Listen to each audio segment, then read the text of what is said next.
Bago ko umpisahan ang ikalawang kabanata ng ating kwento, ay gusto ko munang batiin ang mga masugid nating mga tagapakinig. Sa lahat ng mga OFW na sumusuporta sa ating mga kwento, mapagpalang araw po sa inyo at maraming salamat. Shoutout din kay Marvin Esguera, Gay Sumudyo, John Alcantara, BG Banelia, Mark Dennis Barbarona, Sunny Anya TV, Marino, Jono Laivar at Philly Untalan. Muli po mga kaibigan, maraming salamat sa inyong suporta. Umpisahan na natin ang ikalawang kabanata ng ating kwento. Isang umaga, habang iniensayo ni Ramil ang panabong niyang si Bagtik, ay may naisip ito. Gusto niyang ipagpatuloy ang kanyang pag-aaral. Naisip niyang walang ibang makakatulong sa kanya kundi ang amo niyang si Don Dincio. Kaya't ang muli itong dumalaw sa kanyang manukan, ay kinausap ni Ramil ito. Magandang araw po, Don Dincio. May sasabihin sana ako sa'yo. Sana okay lang na babalik ako sa aking pag-aaral. May pangarap kasi ako sa buhay. Gusto kong kunin ang aking mga kapatid at ang aking ina. Nakayuko akong sinabi sa kanya ang aking kahilingan dahil na rin sa aking hiya. At ito naman ang tugon ni Don Dincio sa aking sinabi. Matagal ko na sanang sabihin ito sa iyo, Ramel. Basta pagbutihan mo lamang ang iyong mga ginagawa. Huwag kang mag-alala. Tutulungan kita sa mga gusto mo sa buhay. Basta yung manok natin, huwag mong kalimutang alagaan mabuti. May paparating tayong laban. Sa darating na linggo, may gaganaping sabong sa kabilang bayan. Mga mabibigat na sabungero ang posible nating makakalaban. Balita ko'y mga sikat na antingero ang mga ito. Sige, Ramel, sabihin mo lang sa akin kung kailan ka mag-umpisa sa iyong pag-aaral. Nang marinig ko ang mga sinabi sa akin ni Don Dincio, ay hindi ko maipaliwanag ang aking nararamdaman. Bigla na lamang tumulo ang aking mga luha. Siguro dahil ito sa tuwa. Nang makaalis na si Don Dincio, ay siya namang pagdating ni Manong Oscar. At ito naman ang sinabi niya sa akin. Narinig ko ang inyong pag-uusap ni Don Dincio Ramel. Kahanga-hanga kang bata. Ngayon lamang ako nakakita ng kagaya mo. Basta ang payo ko lamang sa'yo ay huwag mong biguin ang tiwala ni Don Dincio sa'yo. Bihira ang ganoong klaseng tao. Sige na, Ramel. Oras na para pakainin natin ang mga alaga nating mga manok. Nang sumapit na ang gabi, ay hindi ako makatulog. Dahil sa lalim ng aking iniisip. Hindi sa mga hiling na sinabi ko kay Don Dincio, kundi ang paparating na laban ni Bagtik. Naisip ko kasi ang mga sinabi nito sa akin, na sikat na antingero ang makakalaban namin. Kaya't kinabahan ako, baka kasi matalo si Bagtik. Napamahal na kasi ito sa akin. Nang dahil sa aking kakaisip, ay hindi ko namalayan ang oras. Mag-uumaga na pala. Kaya't kaagad akong bumangon upang tumungo sa kulungan ni Bagtik. Hindi pa man ako halos makalapit, ay napansin ko ang muling pagsilaw ng kanyang mga balahibo. Kaya't nagtago ako sa likuran ng malaking puno ng mangga para hindi ako makita ng alaga kong manok. Bigla akong nagulat nang makita ko na parang may iniluwa na isang maliit na bagay itong si Bagtik. Maya-maya ay nawala na ang silaw sa mga balahibo nito. Kaya't dahan-dahan akong lumapit at tiningnan ang bagay na iniluwa nito. Isang maliit na bato na kay dulas kong hawakan. Kaagad ko itong inilagay sa aking bulsa habang ang aking mga mata ay nakatingin sa manok kong si Bagtik. Nakatingin din ito sa akin na parang gusto niya akong kausapin. Pinatuka ko na lamang ito sa kainiwan upang pakainin ang ibang mga manok panabong. Habang naglalakad ako papunta sa kubo, dahil kakatapos ko lamang napakainin ng mga manok, ay nakasalubong ko naman si Manong Oscar. Gusto ko sanang sabihin sa kanya ang nakita ko kay Bagtik, ngunit aking napagbasihan na ilihim ko muna ito sa kanya. Habang hinimas-himas ko ang bato na iniluwa ni Bagtik, ay may naririnig akong tumawag sa aking pangalan. Nagmadali akong binuksan ang pinto upang tingnan kung sino ang tumawag sa akin. Nagulat ako nang makita ko si Don Dincio at bigla itong nagsalita. Kumusta na, Ramel? May nakalimutan pala akong sabihin sa'yo. Bukas na pala ang sabong na ating sasalihan. Doon muna tayo sasali sa baryo ng San Martin. Mas malaki ang pustahan doon. Subalit mas matindi ang mga makakalaban natin doon. Yung may-ari ng manok na huli nating nakalaban na nagngangalang Pilo ay taga doon sa San Martin. Bagamat hindi mo pa kilala ang taong iyon, ay sasabihin ko sa iyo kung gaano katindi ang kanyang bertol. Yang si Pilo ay sikat at tanyag na antingero sa kanilang baryo. Alam kong sadyang nagpatalo lamang iyon sa huli nating laban para maging kampante tayo sa susunod na laban. Sa pagkakaalam ko, may agim at iyo ng ngipin ng kidlat. Ngunit base sa nakita kong laban ni Bagtik, ay may tsansa tayong manalo. Yun lang naman ang aking sasabihin sa iyo, Ramel. Agahan mo ang paghanda sa ating manok na si Bagtik. Sige na at ako'y tutuloy na. Tika lang, Oscar at Ramel. Ipaalala ko lamang sa inyong dalawa na kalahating milyon ang ipupusta ko sa manok nating si Bagtik. Nang mga sandaling iyon, ay napatigil ako sa aking kinatatayuan dahil tiyak kong mapapalaban si Bagtik. At nang gabing iyon, ay kinuha ko ang batong iniluwa ng pulang manok panabong na si Bagtik. Habang ito'y masusi kong pinagmasdan, ay dandahan itong sumilaw. Nakakabulag ang lakas ng silaw hanggang sa ako'y nawalan ng malay. Hanggang sa nagising na lamang ako sa lakas ng tilaok ng mga manok. Natigil lamang ang tilaok na iyon nang makita kong nilapitan ito ni Manong Oscar na parang kinausap ang mga manok. Nahihiwagaan tuloy ako sa aking kaibigan. Nang sumapit ang kinabukasan, ay maaga kong inihanda si Bagtik upang antayin na lamang namin ang pagdating ni Don Dincio.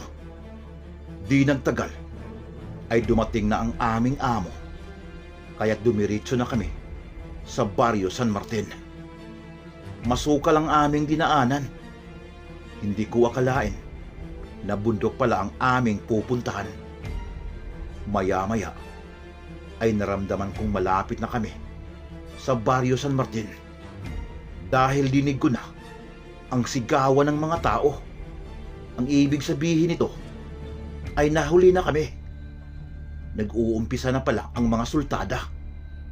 At nang makalapit na kami, ay nagsimula na akong kinabahan. Mapapasabak na ang alaga kong si Bagtik. Habang ito namang si Manong Oscar at Don Dincio ay tahimik lamang na naglalakad papasok sa loob ng sabungan. Nang lumingon ako sa loob ng ruweda, nagulat ako nang makita ko si Pilo, ang may-ari ng tinalong manok ni Bagdik. Manok pala nito ang kasunod na lalaban. At nang lumingon ako kina Manong Oscar at Dundincio, ay suminyas ito sa akin na parang gusto nilang panuurin ko ang laban sa manok ni Pilo, kung paano ito gumalaw at kumilos. Nang magsalita na ang kuwime, ay tinutukan ko ang laban ng dalawang manok. Subalit doon nakasintro ang aking paningin sa manok ni Pilo. Nang mabitawan na nito ang kanyang manok, ay kaagad itong umarangkada ng atake. Nagulat ako sa sobrang bilis ng galaw nito.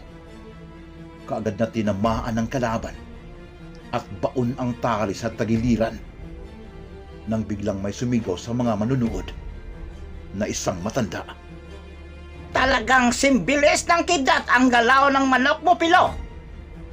Kagaya ng iyong birtod. Kaya doon ako palagi sa mga manok mo pumusta eh.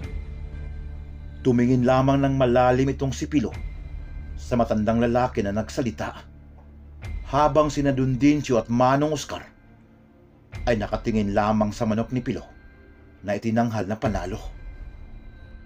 Nang biglang nakita ko ang pagpunta sa amin ni na Pilo at kanyang tauhan, muli na naman akong kinabahan dahil alam ko nahahamunin na naman kami nito. Subalit nakita kong para pang hinihintay ito ni namang Oscar at Dundincio. O ano, Pilo? Tayo na ba ang susunod na maglaban? Tuloy ang usapan natin, ha? Kalahating milyon ang pustahan. Ramel, ihanda mo na si Bagdik. Kailan ba ako humindi, Don Dencio? Kung pustahan lamang ang pag-uusapan. Kung yan ang gusto mo, sige, kalahating milyon. Itataya ko sa aking manok. Alam ko naman na walang kalaban-laban ang inyong manok. Dahan-dahan namang inihanda ni Manong Oscar ang tari para ikabit kay Bagdik.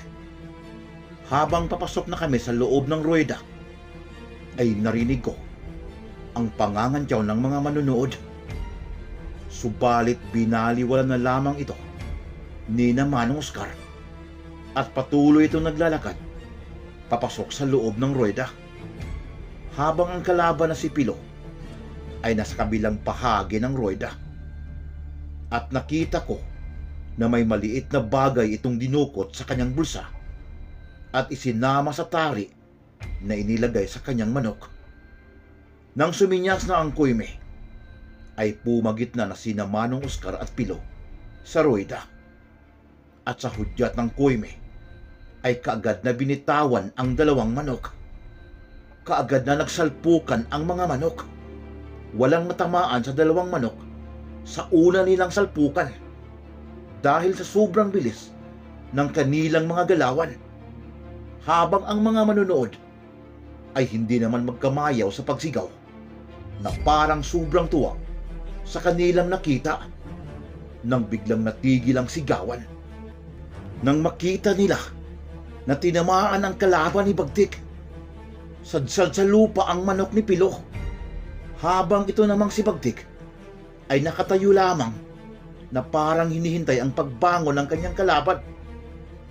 Dahan-dahang umagos ang dugo nito sa lupa. Nang tiningnan ko ang mga manunood, ay tahimik lamang itong nakatingin sa manok ni Pilo, na parang alam nila na muli itong babangon. Alam kasi nila ang galawan ng manok ni Pilo dahil makailang beses na nila itong nakitang lumaban. Tama nga, biglang bumangon ang manok ni Pilo at lumipad ito sa iri. Halos hindi makita ang galaw nito nang biglang natumba si Bagdik sa lupa. Tinamaan pala ito sa likuran. Hindi ko makita kung paano ito tinamaan dahil sa sobrang bilis ng galaw ng kalabang manok.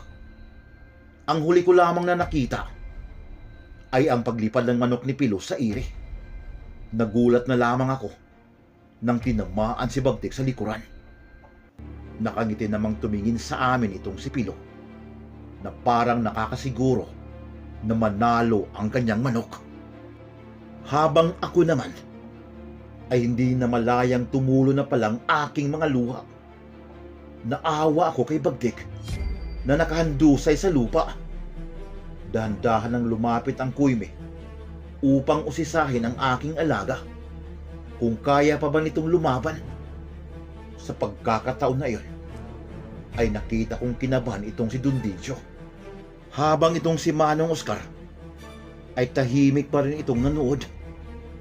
Nang akma ng hawakan ng kuyme si Bagtik ay bigla itong bumangon at sinugod ang kalaban. Madali namang naiwasan ang atake ni Bagtik. Hindi magkamayaw sa pagsigaw ang mga manunood. Aliw na aliw sila sa laban ng dalawang manok. Nang muling magsalpukan ang mga ito, ay natamaan itong si Bagtik sa kaliwang bahagi ng katawan. Muli na naman itong natumba sa lupa at hindi na ito gumagalaw. Nang may biglang sumigaw sa mga manunood, Sabi ko na nga ba, walang laban ang pulang manok na yan. Hindi talaga matatalo ang mutya ng kidlat. Hoy Gonggong, manahimik ka dyan. Manood ka na lamang sa laban. Hindi mo pa alam ang bertod ng manok pula. Malay mo, biglang mabaligtad ang laban. wika naman ng isa pang manunood. Sinaway nito ang sinabi ng unang nagsalita. Pero para sa akin ay talo na ang aking alaga. Hindi na ito gumagalaw at patuloy na umaagos ang dugo nito. Nang bigla kong naalala ang batong iniluwa ni Bagtik. Kagad ko itong kinuha sa aking bulsa. Bigla naman itong sumilaw. Doon ko lamang napagtanto na isa pala itong bertod. Nang biglang gumalaw itong si Bagtik at dandahang bumangon, habang bigla kong narinig ang malakas na tunog para itong galing sa isang kulog at kidlat. Biglang umatake itong si Bagtik sa kalaban at ito'y tinamaan. Natumba ang kalaban at sumadsad ito sa lupa. Subalit mabilis naman itong bumangon. Dahil na rin siguro sa kulog at kidlat, gumana yata ang kanilang bertod. Subalit nakita ko na lamang si Manong Oscar na itinaas ang kanyang kanang kamay. Nagulat ako dahil hindi ko naman alam na may bertod ito. Subalit biglang natamaang muli ang kalaban ni Bagtik at hindi na ito gumagalaw. Bigla namang sumigaw ang isang tao sa gilid ng rueda. Wari ko, ito yung sumaway kanina sa isang manunood na nagsalita. Ano na ang sinabi ko? Nabaligtad ang laban. Panalo ako. Galit na lumabas ng rueda ang may-ari ng kalaban ni Bagtik na si Pilo. Habang ito namang si Dundincio ay tuwang-tuwa sa pagkapanalo ni Bagtik. At ito namang si Manong Oscar ay tahimik lamang na umakbay sa akin. Ako naman ay hindi makapagsalita sa mga pangyayari dahil ang akala ko ay talo na si Bagtik. Nang papauwi na kami ay hindi ko mapigilang magtanong kay Manong Oscar kung bakit niya itinaas ang kanyang kanang kamay. At dahil doon ay biglang nanghina ang kalaban. Ito na siguro ang tamang pagkakataon na sasabihin ko sa inyo ang tunay kong katauhan. Ako po ay isang albularyo at antingero. At dati din akong mananabong. Nang dahil sa sabong na iyan, ay umaman ako at dumami ang aking mga ari-arian. Tumigil ako sa pagsasabong mula nang mamatay ang kaisa-isa kong anak. Dahil pinatay ito ng mga nakalaban ko sa sabong. Pero ang aking mga bertod ay hindi nawala sa akin dahil nakabaon ito sa aking katawan. Mula noon ay napansin ko sa aking mga pamangkin na nag-aagawan ito sa aking mga ari-arian. Kaya't binigay ko ito sa mga mahihirap at ako'y tumira sa lansangan. Kaya't hito ako, Ramel, kasama mo ngayon. Yun po ang kwento ng aking buhay. Hindi na ako nagsalita sa mga sinabi sa akin ni Manong Oscar. Patuloy kaming naglalakbay pauwi sa lupain ni Don Dincio. Dahil medyo madilim na ang paligid, hindi namin masyadong maaninag ang aming dinadaanan nang may biglang lumabas na purmang tao sa madilim na kakahuyan. Nagulat kaming tatlo nang dahan-dahan itong lumapit sa amin. Mga kaibigan, pansamantala ko munang puputulin ang kwentong ito at tunghayan natin ang 3 kabanata ng ating kwento at kung sino ang taong papalapit kina Ramil, Manong Oscar at Don Dincio. Ito po ang inyong lingkod na magsasabing paalam.